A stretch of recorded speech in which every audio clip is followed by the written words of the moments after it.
Could it be under a different address, or maybe do you have the property name? And then also, is this for multifamily?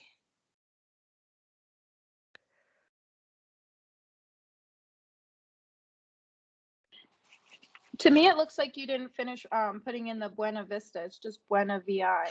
Oh, yeah, you can just put part of the name in. You don't have to put the complete name in. It'll pull up anything that matches it. But let me Oh, try.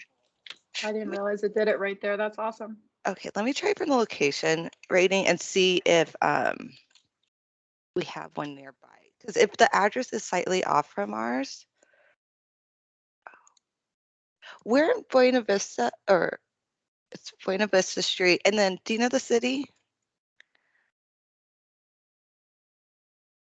Oh, you know what? I can use the property name here that John sent over.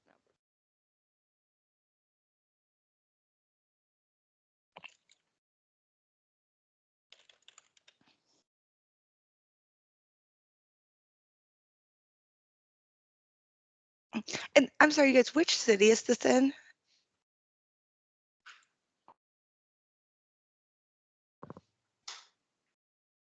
Right. I can't see if he's responding or not. So Yeah, he if he is. doesn't say anything, just let me know, okay? Okay. And then, does this look like the property that you guys are looking for?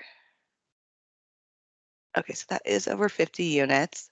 Let me go ahead and I'm just going to use the location report to see if maybe we have it under a different address. Okay, we do. We won't have the rents for this property because it is fully affordable, but we can look at the market rate rents around it. Does that work for you guys? Okay, so what you're going to do once you're on the property is you're going to just come up to competitive environment here. So now it puts you into that map circled around your property. So when you're running the rent comps, on the right-hand side, you can pick different criteria for the types of properties that you're looking for. So maybe by certain size, age, ratings here. In this case, I'm just going to look at the completed properties. So we can go ahead and remove all the ones that you see are color-coded black. So that leaves us 13 properties here. Now, from the top, we have different tabs that you can use to run these. The first, I would suggest clicking on list. So it's going to show you those 13 properties within that radius you've selected here. So you can go through the list and then remove any that you know isn't going to be a good comp. And simply to do that, you're just going to come over to remove items and then uncheck the properties you no longer want included here. And then another way to review your comp list is by clicking on tiles, and it's going to give you a visual of what those properties look like, so you can remove them from here as well. Now, I would just suggest, since you guys are going to be working with a specific property, I would just save it to a group just in case you need to, run out and work on a different project or go to lunch, whatever it might be. When you come back in, you can just select the group so you don't have to remember which properties you included before. And to do that, we're going to come to add to group, and then you can save it to property group or comp set. I'm just going to save it to the comp set, and I'll show you why in a moment. Let me just save it here.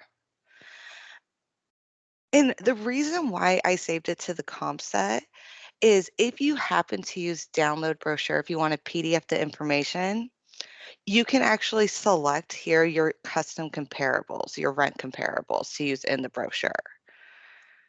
But let me go back here. So now we can go ahead and run the tabs at the top.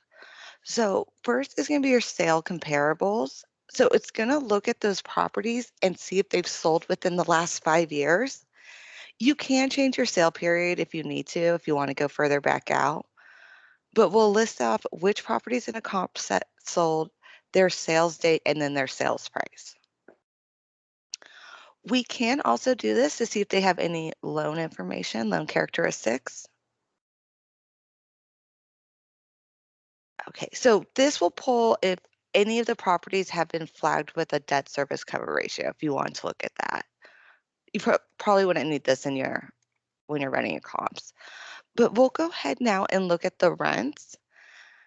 So the first is going to be your property rental summary. So it's going to list out those properties once again.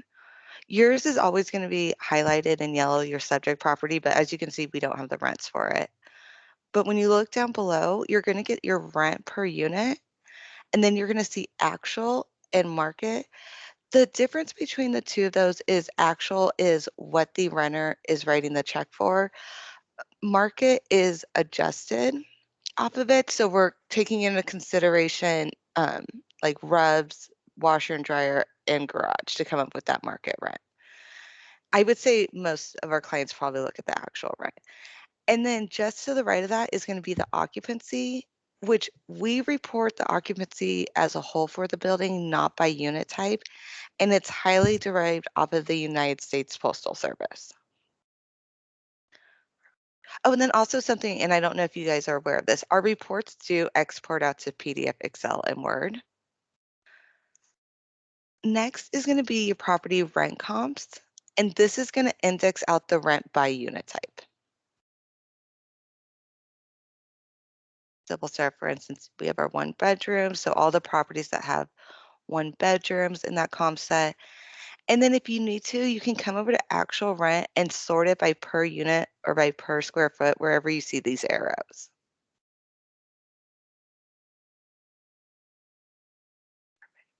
Okay, next is going to be your brochures. So this is going to give you a picture of the property with the amenities, the contact information for it, and then the unit mix with our current rent showing.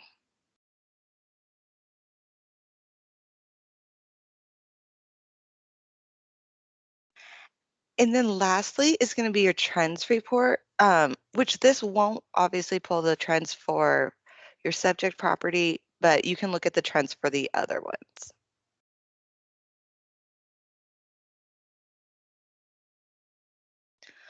Okay, and then lastly, the occupancy trends.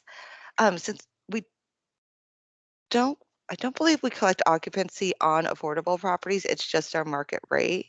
Double check. Yeah, you're going to be able to pull the trends just for those market rate properties here.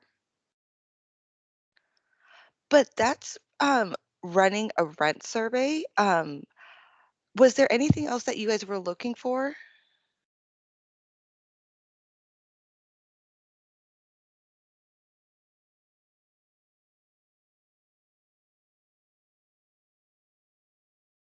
Okay, perfect. And then Justice, did you have any other questions? I don't think so.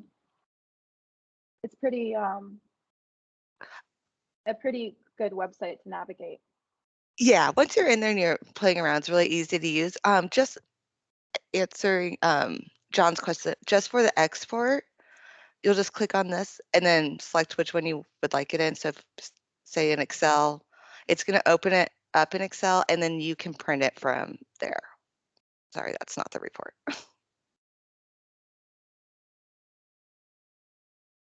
Okay. And you're going to see that export function on, I would say, oops, where did my, it's going to be on about 95% of our reports where you're going to get that option to export those out.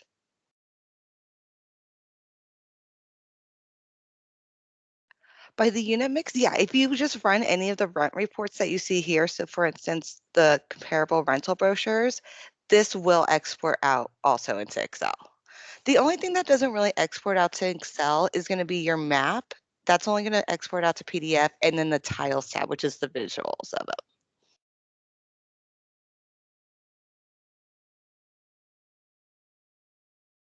And then also one other, oh yeah, let me click on this.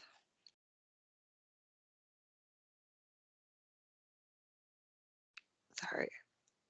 So this is what's going to look like when you open it up in Excel here.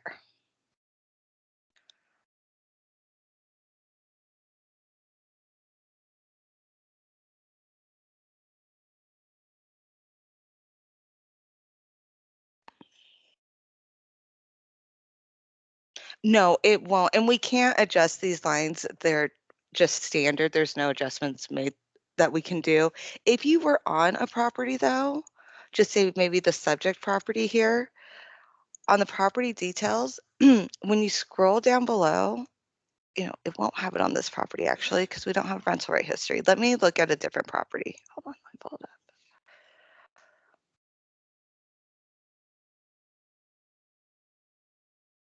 Actually, it's not going to allow you to print out the unit breakdown here. You can print out the rental rate history, or that's the only section on the property report that will export out into Excel.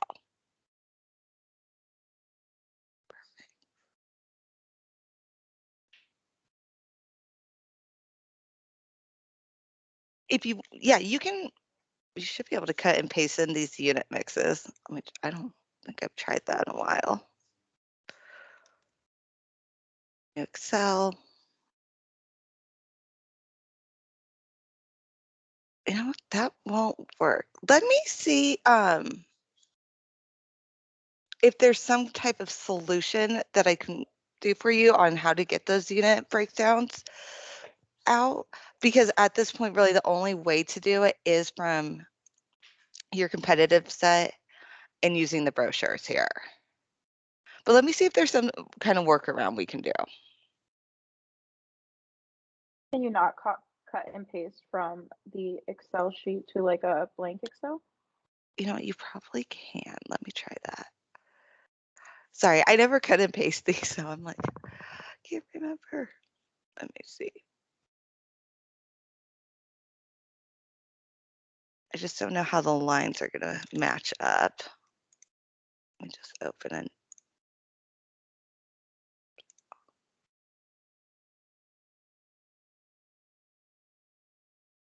That did not work.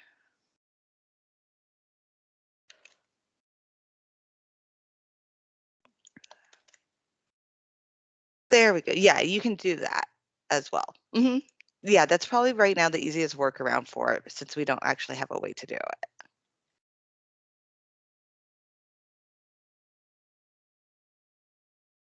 Just waiting for John to type a question.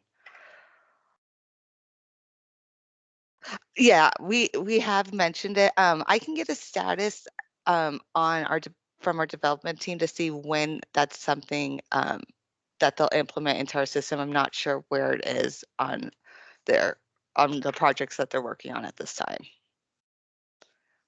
Mhm. Let me see. Trying to think of a different way. No, I got it. Let me speak with them and see if there's an easier way to do this than having you guys cut and paste it into a new tab, and I'll get back to you guys today on that. Thank you so much. Problem. Right place. Perfect. And then was there anything else that you need at this time?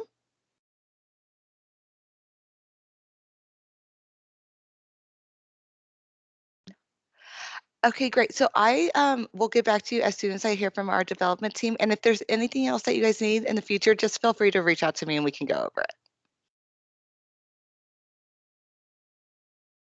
Thank you so much, Georgia. No problem. I hope you both have a good day. You too.